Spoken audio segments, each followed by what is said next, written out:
भगवान शिव का जन्म कैसे हुआ? वेद कहते हैं कि जो जन्मा है वह मरेगा, अर्थात जो बना है वह फना है। वेदों के अनुसार ईश्वर या परमात्मा अजन्मा, अप्रकट, निराकार, निर्गुण और निर्विकार है। अजन्मा का अर्थ जिसने कभी जन्म नहीं लिया और जो आगे भी जन्म नहीं लेगा। प्रकट अर्थात जो किसी भी गर्भ से उत्पन्न न होकर स्वयंभू प्रकट हो गया है, और अप्रकट अर्थात जो स्वयंभू प्रकट भी नहीं है। निराकार अर्थात जिसका कोई आकार नहीं है। निर्गुण अर्थात जिसमें किसी भी प्रकार का कोई गुण नहीं है।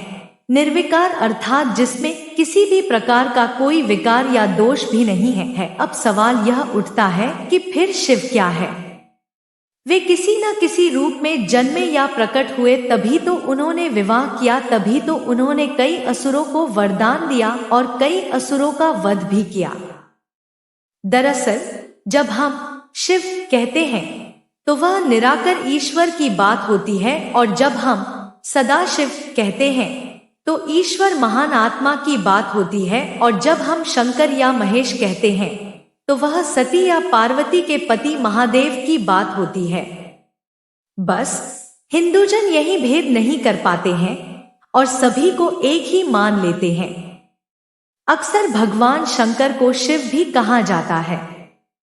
शिव पुराण के अनुसार भगवान सदाशिव और पराशक्ति अंबिका, पार्वती या सती नहीं से ही भगवान शंकर की उत्पत्ति मानी गई है। उस अंबिका को प्रकृति, सर्वेश्वरी, त्रिदेव जननी, ब्रह्मा, विष्णु और महेश की माता, नित्या और मूल कारण भी कहते हैं। सदाशिव द्वारा प्रकट की गई उस शक्ति की 8 भुजाएं हैं। पराशक्ति जगत जननी वह देवी नाना प्रकार की गतियों से संपन्न है और अनेक प्रकार के अस्त्र शक्ति धारण करती है। वह शक्ति की देवी काल रूप सदाशिव की अर्धांगिनी दुर्गा है। उस सदाशिव से दुर्गा प्रकट हुई। काशी के आनंद रूप वन में रमण करते हुए एक समय दोनों को यह इच्छा उत्पन्न हुई कि किसी दूसरे पुरुष की सृष्टि करनी चाहिए, जिस पर सृष्टि निर्माण, वंश वृद्धि आदि का कार्यभार रखकर हम निर्वाण धारण करें। इस हेतु उन्होंने वामांग से विष्णु को प्रकट किया। इस प्रकार विष्णु के माता और पिता कालरूपी सदाशिव और पराशक्ति दुर्गा है। विष्णु को उत्पन्न करने के बाद सदाशिव और शक्ति ने पूर्ववत प्रयत्न करके ब्रह्मा जी को अपने दाहिने अंग से उत्पन्न किया और तुरंत ही उन्हें विष्णु के नाभि कमल में डाल दिया। इस प्रकार उस कमल से पुत्र के रूप में हिरण्यगर्भ ब्रह्मा का जन्म हुआ। एक बार ब्रह्मा और विष्णु दोनों में सर्वोच्चता को लेकर लड़ाई हो गई, तो बीच में कालरूपी एक स्तंभ आकर खड़ा हो गया।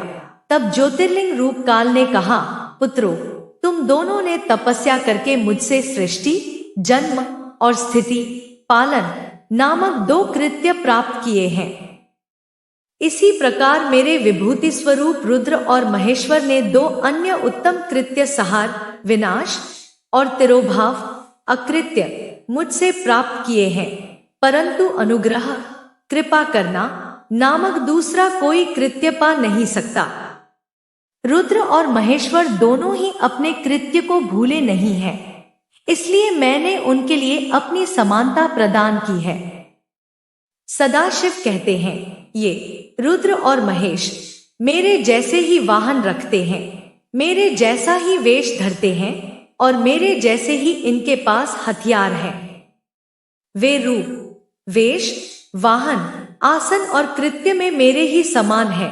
अब यहाँ 7 आत्मा हो गई। ब्रह्मा, परमेश्वर से सदाशिव, सदाशिव से दुर्गा, सदाशिव दुर्गा से विष्णु, ब्रह्मा, रुद्र, महेश्वर। इससे यह सिद्ध हुआ कि ब्रह्मा, विष्णु, रुद्र और महेश के जन्मदाता कालरूपी सदाशिव और दुर्गा है।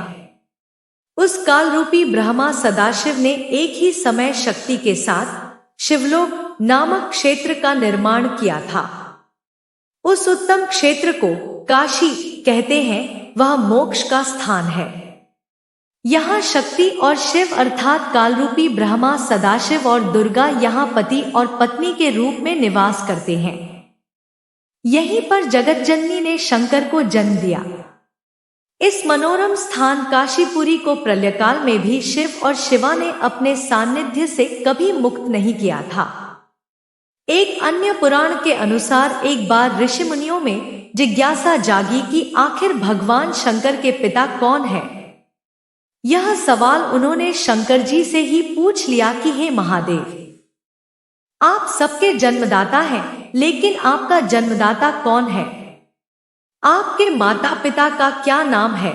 इस प्रश्न का उत्तर देते हुए भगवान शिव ने कहा, है मुनिवर, मेरे जन्मदाता भगवान ब्रह्मा है। मुझे इस सृष्टि का निर्माण करने वाले भगवान ब्रह्मा ने जन्म दिया है। इसके बाद ऋषियों ने एक बार फिर भगवान शंकर से पूछा कि यदि वे आपके पिता हैं, तो आपके दादा कौन हुए? तब शिव ने उत्तर देते हुए कहा कि इस सृष्टि का पालन करने वाले भगवान श्रीहरि अर्थात भगवान विष्णु ही मेरे दादाजी हैं। भगवान की इस लीला से अनजान ऋषियों ने फिर से एक और प्रश्न किया कि जब आपके पिता ब्रह्मा हैं, दादा विष्णु, तो आपके परदादा कौन है? तब शिव ने मुस्कुराते हुए उत्तर दिया कि स्वयं भगवान शिव। तो दोस्तों, आपको ये जानकारी कैसी लगी हमें कमेंट जरूर करना और हमारे चैनल को सब्सक्राइब भी करना। धन्यवाद।